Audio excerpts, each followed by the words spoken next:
এটা খবৰ গোটেই অসমক এই খবৰটোক লৈ চৰ্চা হৈছে মাতৃ হিচাপে আপুনি কি গম পাইছে এতিয়ালৈকে মাতৃ হিচাপে এতিয়া মই গম পাইছোঁ স্বপ্ননীলৰ যিটো এতিয়া আপোনাৰ প্ৰচাৰ হৈছে সেইটোতো ভুল প্ৰচাৰেই হৈছে এতিয়া আপোনাৰ তাৰ দিছপুৰ থানাত স্বপ্নিল আছে স্বপ্নিলৰ বিষয়ে এতিয়া তেওঁলোকে যিটো তদন্ত কৰিছে তদন্তততো স্বপ্নিলৰ বিষয়ে এতিয়া যি পাব ৰাইজে দেখিব সদৌ অসমবাসীয়ে দেখিব স্বপ্নিলে কি কৰি আছিলে আৰু তেওঁলোকেতো যিটো বিচাৰ কৰিছে ভালকৈ কৰিছে স্বপ্নিলক ভালকৈ ৰাখিছে আৰু স্বপ্নলীল এতিয়া সুস্থ হৈ আছে আৰু স্বপ্নলীলক ভাল বিচাৰ কৰি তেওঁলোকে তদন্ত কৰিছে সম্পূৰ্ণখিনি তেওঁলোকে তথ্য পাইছে ভুৱা যিবোৰ তথ্য ওলাইছে আপোনালোকৰ NK TVৰ মানে NK 24 যোগেদি মই জনাওঁ সমূহ মানে ৰিপৰ্টাৰলৈ যে সমূহ মানে ৰিপৰ্টাৰ হেৰিলে যে স্বপ্ননীলে কোনো ভুৱা কোনো মানুহৰ পৰা পইচা লোৱা নাই মোৰ নিজৰ দেউতাকৰ যিটো দেউতাক বিছত যেতিয়া দেউতাক ঢুকাইছিলে দেউতাকৰ যিটো মই পইচা পাইছিলোঁ সম্পূৰ্ণ সেই পইচাটোৰ পৰা মই স্বপ্নিলক মই দিছোঁ নিজৰ ঘৰৰ পইচা দেউতাকৰ পইচা ইউটিলাইজ কৰিব দিছোঁ আৰু সি কৰিছে আৰু সি নিজে আগবাঢ়ি যোৱাৰ পাছত কিমানমান টকাৰে আৰম্ভ কৰিছিলে সেই ব্যৱসায় তেতিয়া সি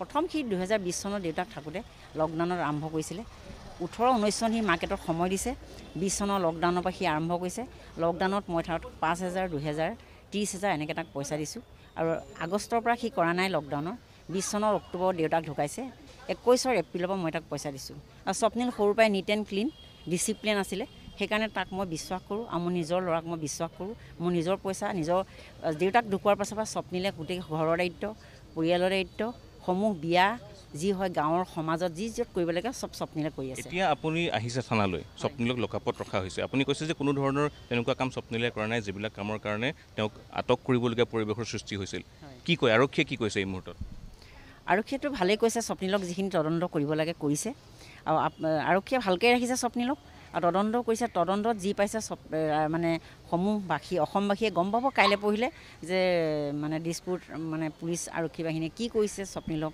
ভালকৈ ৰাখিছে কি তদন্তত কি ওলাইছে চব গম পাব স্বপ্নিলে অসমৰ পৰা টকা নি ডুবাইত ইনভেষ্ট কৰাৰ প্ৰসংগ উত্থাপন হৈছে বিভিন্ন মাধ্যমত চৰ্চা হৈছে সেই বিষয়টোক লৈ বহুজনে অভিযোগ উত্থাপন কৰিছে কিমান দূৰ সঁচা বিদেশত বিনিয়োগ কৰাৰ বিষয়টো বিদেশত বিনিয়োগ কৰিবলৈ মানে স্বপ্নিল বিদেশলৈ যোৱাই নাই বাৰু স্বপ্নিল নাচিকত গৈছিলে স্বপ্নিলক মাতিছিলে স্বপ্নিলক অসমত পাছতহে চিনি পাইছে স্বপ্নিলক আগতে বাহিৰতহে চিনি পাইছিলে নাচিকত স্বপ্নিলক ক্ৰছ দিবলৈ মাতিছিলে প্ৰশিক্ষণ দিবলৈ মাতিছিলে যেতিয়া স্বপ্নিলক প্ৰশিক্ষণ দিবলৈ মাতিছিলে 2023ত তেতিয়া 2022ৰ পৰা স্বপ্নিল যায় 2023ত স্বপ্নিলক তাতে ৰাখিব বিচাৰিছিলে মই আৰু মানৱেন্দ্ৰ দাস তাৰ ককায়েকে ক'লোঁ যে তই বাহিৰত যাব নালাগে অসমতে থাক তেতিয়া সি ভাবিলে মই অসমতে থাকোঁ তাৰ এটা চেণ্টিমেণ্ট হ'ল যে তাত অসমবাসী অসমৰ ৰাইজে অসমৰ ল'ৰাই ট্ৰেডিং কৰিব নাজানে বুলি কয় অসমৰ মানুহৰ একো হেৰি নাই বুলি কয় সেইটো কথাৰ কাৰণে সি চেণ্টিমেণ্ট হোৱাৰ কাৰণে সি ভাবিলে মই নিজেও ট্ৰেডিং কৰিম অসমতে মই থাকোঁ আৰু মই নিজৰ পৰিয়ালটো লগতে মোৰ ঘৰখন আৰু বাকী মই গোটেই অসমবাসীক মই এইটো কওঁ যে ট্ৰেডিং কৰিব লাগে ট্ৰেডিংটো গেমলিং নহয়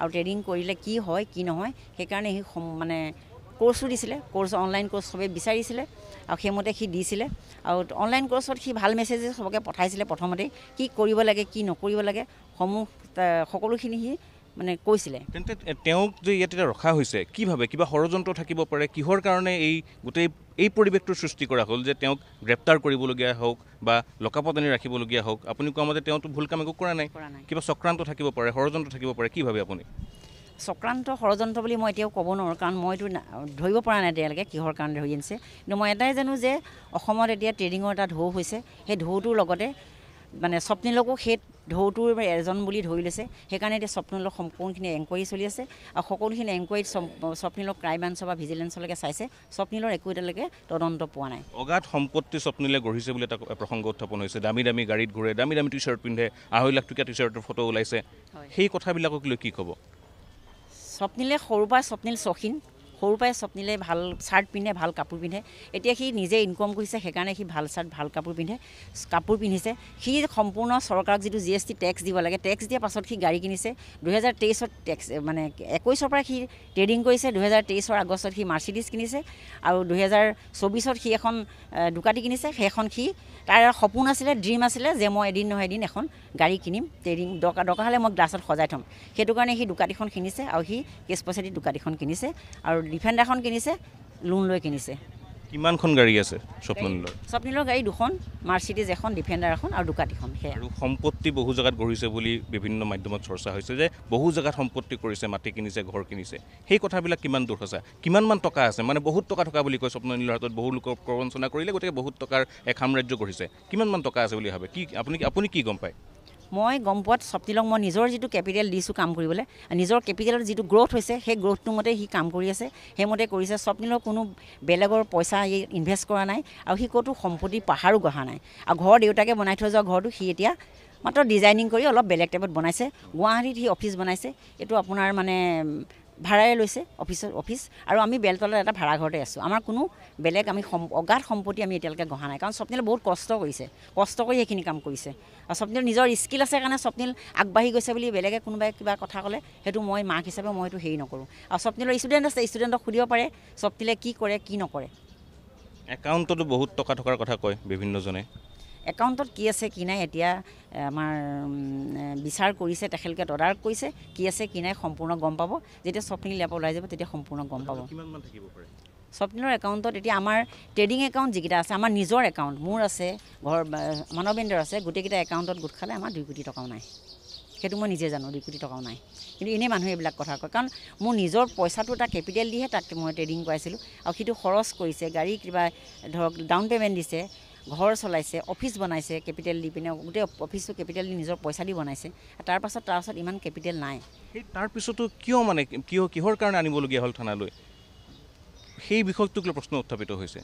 থানালৈ আনিছিলে মানে বৰ্তমান যিটো ট্ৰেডিঙৰ ঢৌ উঠি আছিলে, সেই ঢৌটোৰ মাজতে কোনোবা এজনে কিবা এজাহাৰ এখন দিছিলে স্বপ্নীলৰ ট্ৰেডিঙত বোলে তেখেতে কিবা কাম মানে কোৰ্চ কৰি মানে কিবা কৰিছিলে ট্ৰেডিঙত, তেখেতৰ লষ্ট হ'ল। তেখেতে নিজে এইবিলাক মানে কৰিছে, নিজৰ কথা স্বপ্নীলে কোনো টিপছ দিয়া নাছিলে, এইটো কৰক সেইটো কৰক বুলি স্বপ্নীলে কোনোদিন টিপছ নিদিয়ে। আৰু নিজে কৰাৰ পাছত স্বপ্নীলৰ যেতিয়া মানে তেওঁ যেতিয়া লষ্ট হ'ল তেতিয়া স্বপ্নীলৰ ওপৰত এখন কেছ দিছিলে। সেই কেছখনৰ ভিত্তিতে আৰু সেইদিনাখনে আপোনাৰ বেলেগ ট্ৰেডাৰ কোনোবা মানে গ্ৰেপ্তাৰ হোৱাৰ কাৰণে আমাৰ কোনোবা ডাঙৰ মানে অফিচাৰে ক'লে যে অসমত যিমান ট্ৰেডাৰ আছে চবকে মানে গ্ৰেপ্তাৰ কৰিব লাগে। মানে সৎ কামত কাম কৰি থকা ট্ৰেডাৰেও এতিয়া হয়তো এই জালখনত পৰি যাব পাৰে। সেইটো আপোনাৰ বিচাৰ এতিয়া কৰিব, আপোনাৰ আমাৰ দিছপুৰ থানাই বিচাৰ কৰিব। আৰু স্বপ্নীল মানে শুদ্ধত আছেনে নে কি কৰিছে কি নকৰিছে, তাৰ ষ্টুডেণ্ট আছে, ষ্টুডেণ্টে ক'ব। আৰু সমূহ অসমবাসীয়ে ক'ব, আমাৰ শিৱসাগৰ জিলাবাসীয়েও ক'ব, শিৱসাগৰ মানে গাঁৱেও ক'ব স্বপ্নীলে কি কৰিছে কি নাই কৰা। আৰু ইয়াত যিটো কেছ দিয়া হৈছিলে সেই কেছটো সন্দৰ্ভত কি কৈছে আৰক্ষী আপোনালোকক? ইয়াত যিটো কেছ দিয়া হৈছে কেছটো আৰক্ষীয়ে একো কোৱা নাই, কাৰণ এতিয়া যিজনে দিছিলে কেছটো উঠাই ল'লে। এতিয়া স্বপ্নীলৰ ওপৰত মাত্ৰ মানে আপোনাৰ মানে এনকুৱাৰী হৈ আছে। এনকুৱাৰীত এতিয়ালৈকে বৰ্তমান আমাৰ একো পোৱা নাই। গোচৰ এতিয়া নাই মানে তেওঁৰ বিৰুদ্ধে? আমাৰ এতিয়া গোচৰ একোৱেই নাই। আৰু এয়া স্বপ্ননীলৰ মাতৃয়ে